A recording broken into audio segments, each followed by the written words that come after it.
C'est l'époque où les dieux descendirent du ciel et cohabitèrent en la terre avec les hommes. Mel Gibson vient de révéler au monde entier avoir découvert une version de Jésus que l'Église a enfouie pendant 17 siècles.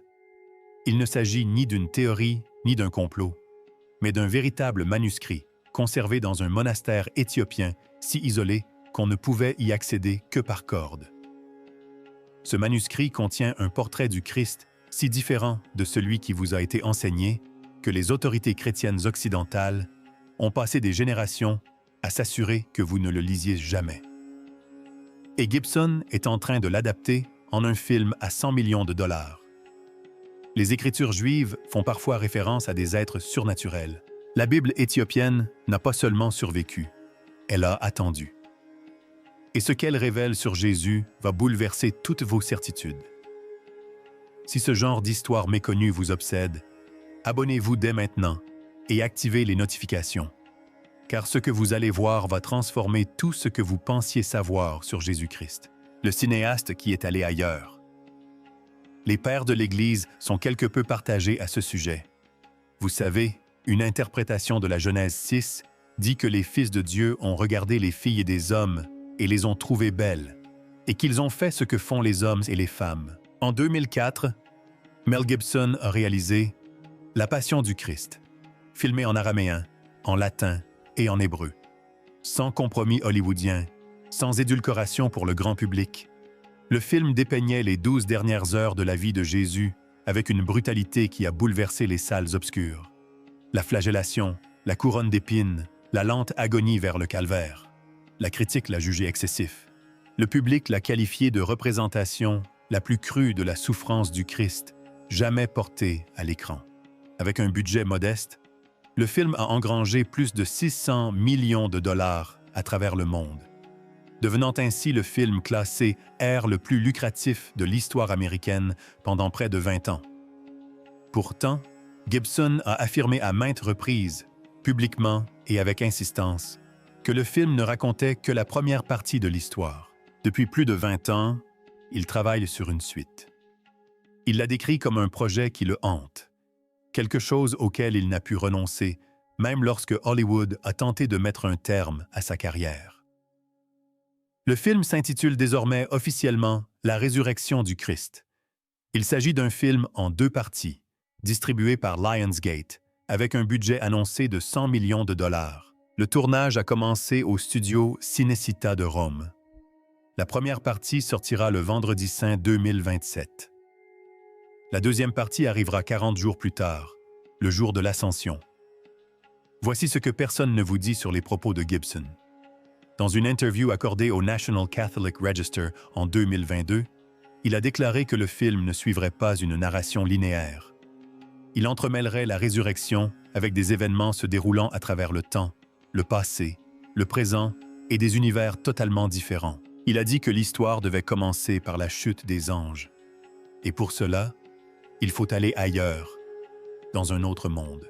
Puis, dans le podcast The Joe Rogan Experience, il est allé plus loin.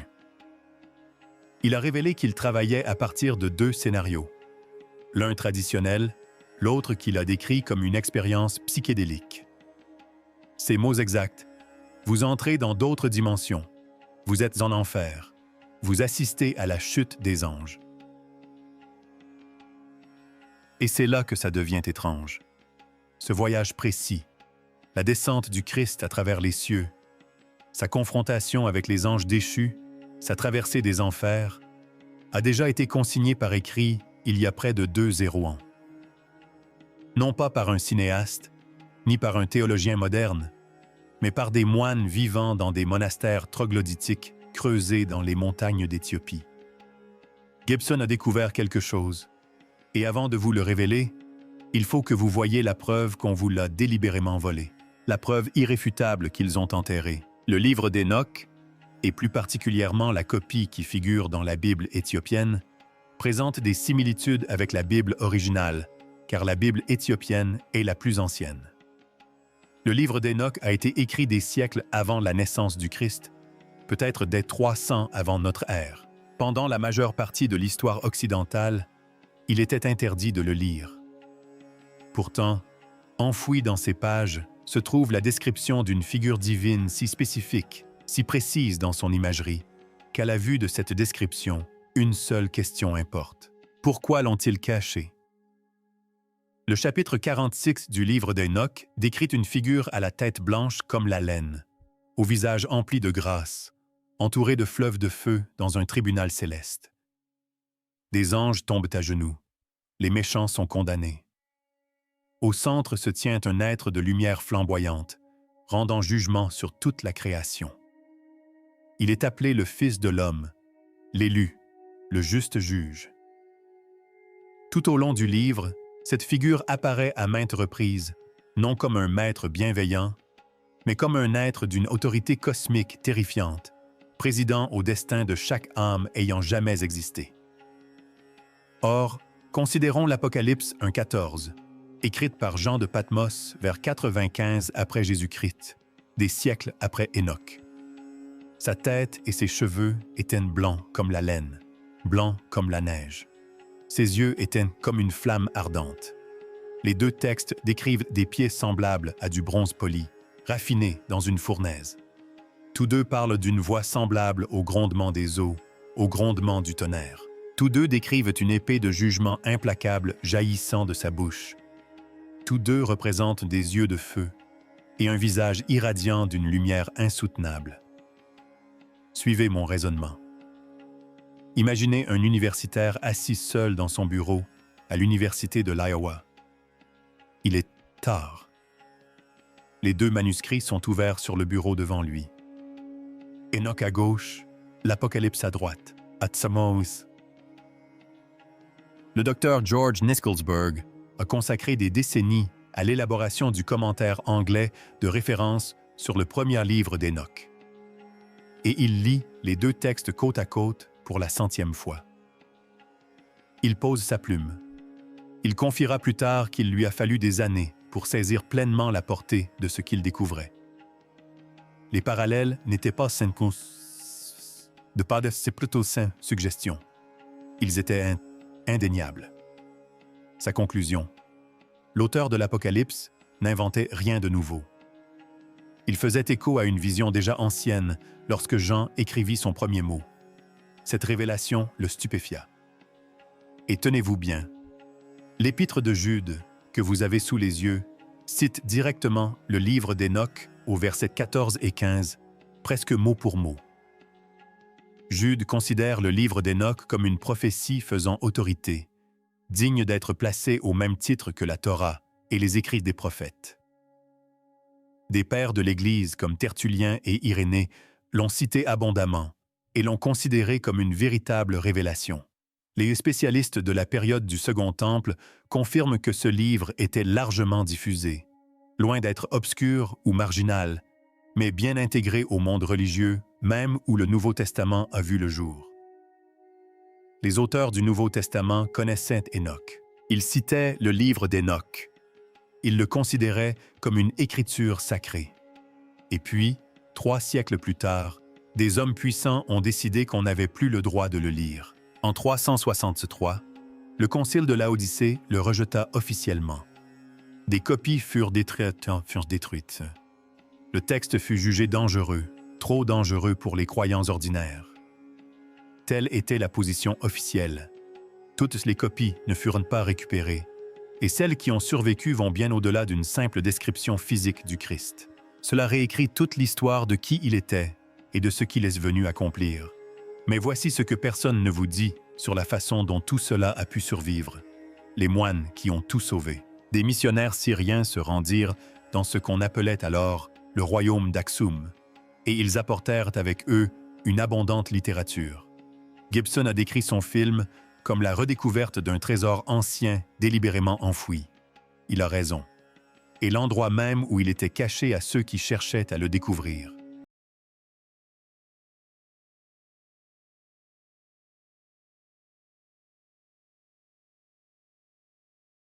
L'Éthiopie est l'un des endroits les plus reculés de la planète. L'Église orthodoxe éthiopienne trouve ses origines au IVe siècle sous le règne du roi Ezana d'Aksum, faisant de l'Éthiopie l'une des plus anciennes nations chrétiennes au monde.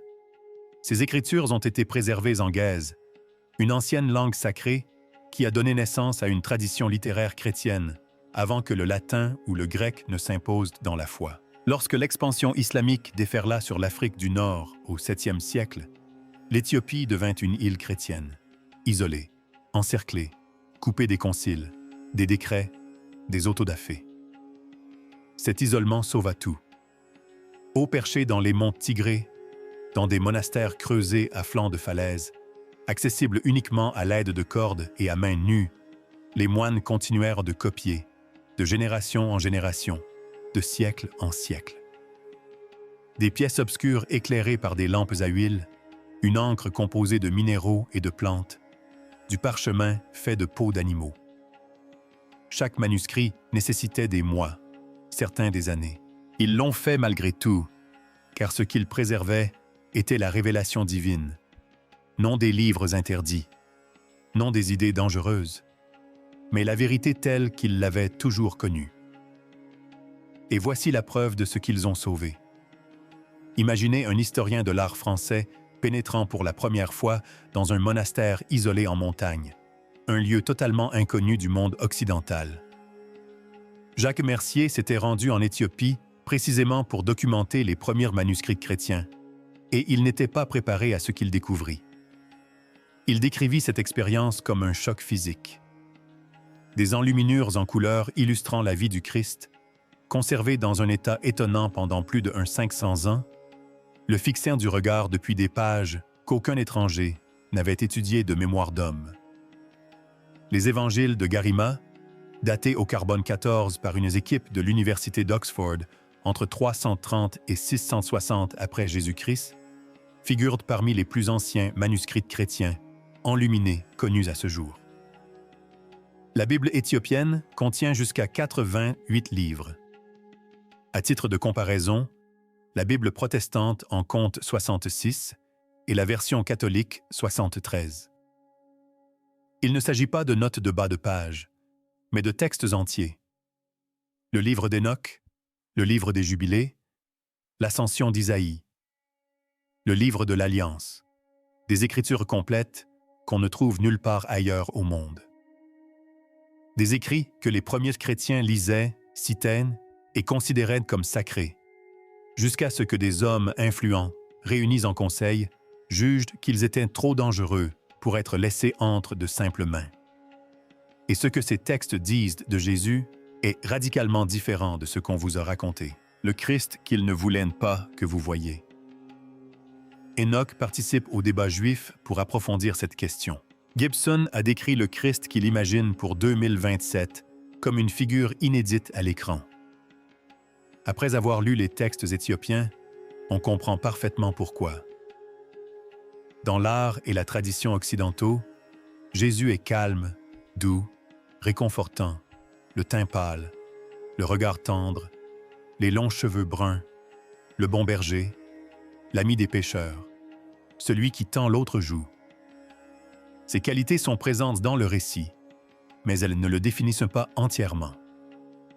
Les textes éthiopiens révèlent une dimension plus profonde, une réalité que le christianisme occidental a passé des siècles à atténuer, à modifier, voire à effacer. Dans les écritures éthiopiennes, le Christ n'est pas simplement bon. Il est immense, cosmique, bouleversant, à la fois sauveur et juge, guérisseur et guerrier, lumière qui réconforte et lumière qui aveugle. Ses cheveux brillent comme de la laine au soleil. Ses yeux brûlent comme un feu enfermé dans du cristal. Son visage resplendit plus fort que 1000 soleils, tout en rayonnant d'une paix infinie. Sa voix ne se contente pas de parler. Elle résonne à travers les royaumes, faisant trembler les montagnes, fendant les eaux, imposant l'obéissance aux anges comme aux démons. Autour de lui, le temps se distorde, l'espace se courbe. La trame même de l'existence vibre en sa présence. Ceci n'est pas une métaphore. Ceci n'est pas une exagération poétique. C'est le portrait chrétien originel du Christ, précieusement conservé en Éthiopie, tandis que le reste du monde s'est vu proposer une version édulcorée, aseptisée, plus facile à appréhender. Une conception qui ne dérange pas, qui ne réveille pas, qui vous maintient assis. Mais c'est là que ça devient surprenant. La description physique n'est que la partie émergée de l'iceberg. Ce que les textes éthiopiens disent que le Christ a réellement enseigné est bien plus dangereux pour le pouvoir institutionnel que tout ce qui concerne son apparence. Dans un passage, Jésus déclare « Vous n'êtes pas des enfants de poussière, mais des enfants de lumière. » Arrêtez, relisez ça. Le christianisme occidental traditionnel inculque un message unique à chaque croyant dès sa naissance. L'humanité est déchue, pécheresse, imparfaite, faite de poussière, fondamentalement séparée de Dieu et dépendante d'une intervention extérieure pour son salut, notamment de l'Église qui contrôle l'accès à cette intervention. L'enseignement éthiopien bouleverse complètement cette vision. Si les humains sont enfants de lumière, si le divin n'est pas distant mais déjà présent en chaque âme, alors aucune institution ne s'interpose entre vous et Dieu. Aucune. Le salut n'est pas un don dispensé par des voies officielles. C'est une prise de conscience de ce qui existe déjà en vous. Le royaume de Dieu est en vous, dit le Christ dans ses textes. Non pas comme une métaphore, mais comme une vérité fondamentale et littérale. Suivez la piste de l'argent, suivez celle du pouvoir, et vous comprendrez immédiatement pourquoi cet enseignement a dû être aboli. Songez au mode de fonctionnement de l'Église médiévale. La dîme, un pourcentage du revenu de chaque foyer versé directement au clergé. Les indulgences étaient des paiements effectués à l'Église en échange d'une réduction de peine après la mort. Il y avait aussi les frais de baptême, d'extrême-onction et d'inhumation chrétienne. La confession, un aveu privé et obligatoire de ses péchés à un prêtre, était indispensable pour obtenir le pardon. Toute la structure financière de l'institution la plus puissante d'Europe reposait sur un unique fondement théologique, l'impossibilité pour le commun des mortels d'atteindre Dieu par lui-même. Sans ce fondement, tout l'édifice s'écroule. Si le divin réside déjà en chaque être humain, l'intermédiaire d'un prêtre pour la confession est superflu. Nul besoin d'acheter d'indulgence, nul besoin de payer pour le baptême ou les droits funéraires. Nul besoin de verser la dîme à une institution qui prétend avoir un accès exclusif au Dieu qui est déjà en vous. L'Église est superflue, ni comme structure de pouvoir, ni comme opération financière, ni comme unique voie du salut. Ce ne sont pas des questions théologiques. Ce sont des questions d'argent, de pouvoir et de contrôle sur des civilisations entières. Les textes éthiopiens contiennent également une prophétie qui sonne comme un avertissement adressé directement à l'avenir.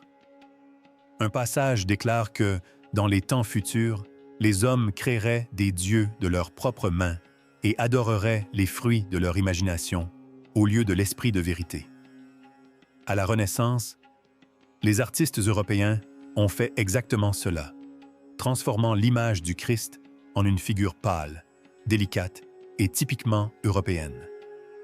Au fil des générations, ces peintures ont discrètement remplacé le Christ cosmique rayonnant décrit dans les textes les plus anciens. La prophétie l'avait annoncé des siècles à l'avance, et c'est précisément pourquoi le concile de Laodicée a rejeté le livre d'Hénoch en 363 après Jésus-Christ. Pourquoi l'ascension d'Isaïe a-t-elle été qualifiée d'apocryphe et ses copies détruites? Le message était d'une clarté implacable. Le salut ne passe que par les voies officielles, et ces voies menaient à Rome. Mais toutes les copies n'ont pas été détruites par les flammes. Et le texte que le film de Gibson reflète le plus fidèlement n'a jamais été touché. Les 7 cieux que Gibson s'apprête à filmer. Le livre d'Hénoch n'a jamais été considéré comme une écriture par les Juifs, mais figure dans la Bible éthiopienne. Lorsque Gibson a confié à Joe Rogan son désir de montrer le Christ traversant d'autres royaumes, assistant à la chute des anges et à leur descente aux enfers, il décrivait un voyage que l'ascension d'Isaïe avait déjà cartographié avec une précision extrême près de 201 auparavant. C'est là le privilège exclusif de Gibson. Aucun autre cinéaste n'a exploré ce sujet. L'ascension d'Isaïe date de la fin du 1er ou du début du 2e siècle, ce qui la rend contemporaine de certaines parties du Nouveau Testament. Elle emmène le prophète Isaïe dans un voyage guidé à travers 7 niveaux célestes distincts. Non pas une vague métaphore spirituelle, mais une description architecturale structurée des royaumes cosmiques, chacun avec ses propres êtres, ses propres lois de la réalité et sa propre proximité avec le divin. Dans le 1er ciel, les anges veillent sur la terre. Dans le 2e, les mouvements des étoiles et des corps célestes sont orchestrés. Dans le 3e, Isaïe contemple le paradis lui-même, et notamment l'arbre de vie. Il franchit des portes de feu vivant, marche sur des sols de lumière stellaire cristallisée, découvre une architecture non de pierre, mais d'énergie pure. Au 6e ciel, Isaïe s'effondre. La splendeur des êtres qui s'y trouvent est trop forte pour un corps humain. Et pourtant, même leur gloire n'est que le reflet de quelque chose d'infiniment plus grand qui l'attend au-dessus. Puis vient le 7e ciel, un royaume où aucun être créé ne pourrait survivre par nature. Isaïe contemple le bien-aimé, une figure d'autorité rayonnante prête à descendre dans l'existence humaine. Et c'est là que le texte devient stupéfiant. Ce récit décrit la descente du Christ avec une précision extraordinaire. Il ne se contente pas de tomber du ciel sur la terre. À chaque niveau, il voile délibérément sa propre divinité afin que les êtres présents puissent le percevoir. Au 6e ciel, il apparaît comme un être du 6e ordre, au 5e niveau, en tant qu'être du 5e niveau. Son éclat s'estompe à chaque étape, non pas parce que sa puissance faiblit, mais parce qu'il choisit de se contenir. Couche après couche, il s'enveloppe de l'imitation, l'infini se comprimant dans le fini. Ceci n'est pas un accident. Ceci n'est pas une chute. C'est un acte chirurgical de dissimulation de soi accompli par l'être le plus puissant qui existe, niveau après niveau, à travers de multiples dimensions, avec une intentionnalité totale. À chaque étape de sa descente, il choisit de se réduire, non par nécessité, mais parce que la mission l'exige. Lorsqu'il arrive à Bethléem sous la forme d'un nourrisson, même les anges inférieurs ne voient qu'un enfant, ignorant tout de la présence cosmique dissimulée dans ce petit corps fragile. Seul Dieu le Père et le Saint-Esprit reconnaissent sa véritable nature. Tous les autres êtres de la création sont trompés, non par malice, mais par l'immensité de son sacrifice. Suivez-moi bien, car la crucifixion, dans ce contexte, n'est pas celle décrite par le christianisme occidental. C'est une rupture cosmique. La source même de la vie, l'être dont la parole soutient chaque atome de la création à chaque instant, est en train de mourir. Pas au sens figuré, en réalité. Le point d'origine de l'existence s'est tu. Ce silence remodèle la structure même de la réalité. Les ténèbres au moment de la crucifixion n'étaient pas dues aux intempéries. Le tremblement de terre n'était pas d'origine géologique. C'étaient les symptômes physiques de la création réagissant à la mort, de ce qui la maintenait unie. L'univers entier a enregistré ce qui s'était passé, car l'univers entier avait été bâti par l'être qui venait de cesser de respirer. Puis vient la résurrection, non pas le retour à la vie d'un corps. L'être le plus puissant qui soit retrouve toute sa gloire illimitée après avoir volontairement confiné ce pouvoir dans une chair humaine. Toutes les limites sont simultanément brisées, chaque voile levé. Toute la splendeur se déchaîna, non pas progressivement, non pas doucement, non pas d'une manière que quiconque aux alentours aurait pu supporter sans s'effondrer. Les disciples qui en furent témoins ne furent pas consolés.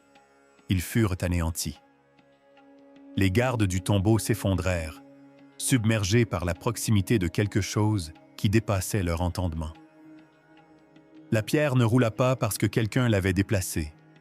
Elle bougea parce que ce qui se trouvait derrière elle ne pouvait plus être contenu. C'est cette résurrection que Gibson dit vouloir filmer. L'ascension d'Isaïe décrit précisément cette séquence.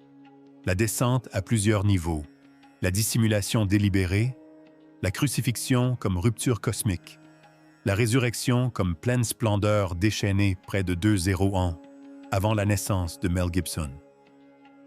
Il n'invente rien de nouveau. Il exhume un récit ancestral. Les Écritures juives, paroles vivantes, font parfois référence à des êtres surnaturels. Dans les églises éthiopiennes d'aujourd'hui, la vision cinématographique de Gibson se manifeste déjà comme une théologie vivante. Le Christ est connu sous le nom d'Exia Père, Seigneur de l'univers, à la fois majestueux et doux, feu et lumière, puissance et compassion.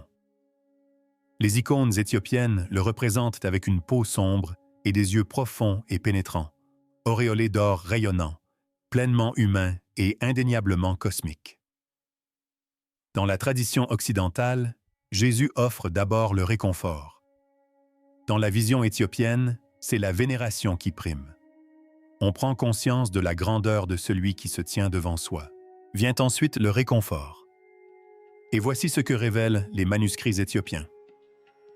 Les miracles du Christ ne sont pas de simples actes de bonté, mais des restaurations de l'ordre cosmique.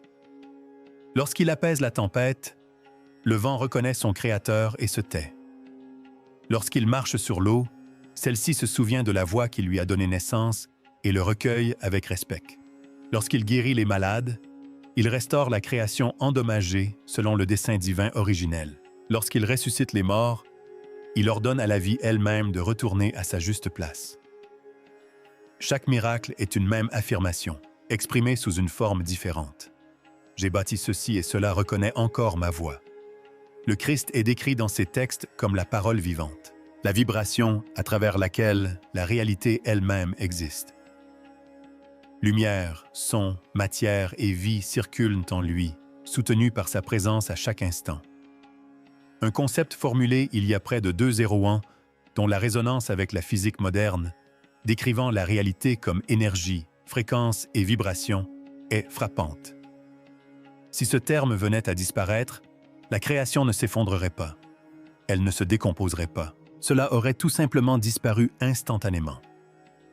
Voici ce que personne ne vous dit sur la façon dont ces textes ont failli être perdus à jamais. Imaginez le docteur Steve Delamarter assis face à face avec une salle remplie d'universitaires occidentaux, de médiévistes, de théologiens et d'historiens.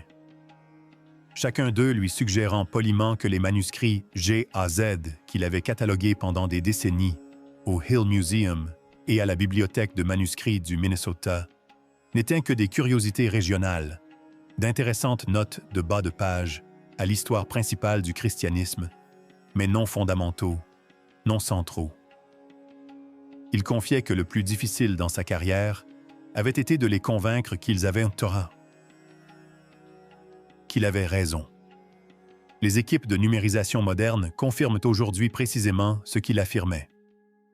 Les évangiles de Garima révèlent une tradition de production de manuscrits enluminés dans le royaume d'Aksum à la fin de l'Antiquité, qui rivalise avec tout ce qui a été produit en Europe. Les historiens sont contraints de reconsidérer où les traditions intellectuelles chrétiennes les plus avancées ont réellement prospéré au cours du premier millénaire. La réponse n'est ni Rome, ni Constantinople. Elle se trouve dans ces monastères à flanc de falaise, éclairés par des lampes à huile et préservés par des hommes dont les noms n'ont jamais été consignés. La Convergence, Gibson a toujours présenté les Écritures comme une histoire vérifiable. Il se dit ouvertement profondément chrétien et affirme avoir une confiance absolue en la Bible. Pourtant, la vision qu'il décrit sans cesse, celle du Christ traversant de multiples dimensions, affrontant les anges déchus et brisant les barrières entre le ciel, la terre et l'enfer, ne provient pas de la Bible occidentale standard, mais de la Bible éthiopienne. Que Gibson a puisé directement dans des sources éthiopiennes ou qu'il soit parvenu aux mêmes conclusions grâce à une profonde étude des Écritures, la convergence est indéniable. Et c'est là que cela devient étrange. Le Jésus bienveillant de l'art de la Renaissance a toujours été une réinterprétation. Le Christ flamboyant d'Enoch, le descendant cosmique d'Isaïe, la parole vivante qui maintient la réalité en équilibre par sa voix. C'était l'original, celui qui fut écrit en premier, le plus longtemps préservé et le plus violemment réprimé. Et pendant 17 siècles, des milliards de personnes ignorèrent son existence. Si son film reste fidèle à la vision qu'il a décrite, les spectateurs de 2027 ne rencontreront pas le Jésus occidental familier. Ils rencontreront un Christ plus proche de la tradition éthiopienne que tout ce que le christianisme a jamais porté à l'écran. Un être de feu cosmique et d'autorité illimitée qui a choisi de s'incarner, de traverser la souffrance et la mort en temps réel, de ressentir chaque blessure et chaque trahison, puis de resplendir à nouveau dans toute sa splendeur divine, en un instant qui a ébranlé la structure même de la réalité. Songez à ce que les moines qui ont préservé ce texte avaient compris et que nous avons oublié. Ils savaient que la version du Christ qu'ils recopiaient n'était pas celle que le pouvoir voulait diffuser. Ils savaient que chaque génération de christianisme politique avait œuvré à le réduire, à le rendre docile, institutionnel, accessible uniquement par des voies officielles. Ils ont néanmoins imité ce mouvement. Dans des pièces éclairées uniquement par le feu, les mains endolories par la plume de roseau, pour un public qu'ils ne rencontreraient jamais, à une époque inimaginable. Pendant 17 siècles, ils ont tenu bon. Des hommes anonymes, dans l'obscurité de leurs pièces, protégeant une version du Christ que la plus puissante institution au monde avait tenté d'effacer. Protégeant ce dont ils étaient convaincus que le monde aurait un jour besoin. Et aujourd'hui, enfin, un cinéaste, avec un budget de 100 $ et 20 ans d'obsession, se tient au studio Cinecittà à Rome, prêt à nous la révéler. Les moines n'ont jamais su son nom, mais ils ont préservé ce dont il avait besoin. Si une version du Christ a pu être enfouie si profondément que des milliards de personnes ont ignoré son existence, quels autres textes reposent encore dans des monastères à flanc de falaise, attendant d'être découverts? Partagez votre réponse dans les commentaires ci-dessous. Et si vous souhaitez être présent lorsque nous dévoilerons le prochain texte sacré interdit, abonnez-vous dès maintenant et activez les notifications. Car il existe dans ces monastères des livres qui font passer le livre d'Enoch pour un simple échauffement. Des livres sur la nature des anges, des livres sur le monde d'avant le déluge, des livres qui décrivent des événements qui ne se sont pas encore produits. Ce n'est que le début.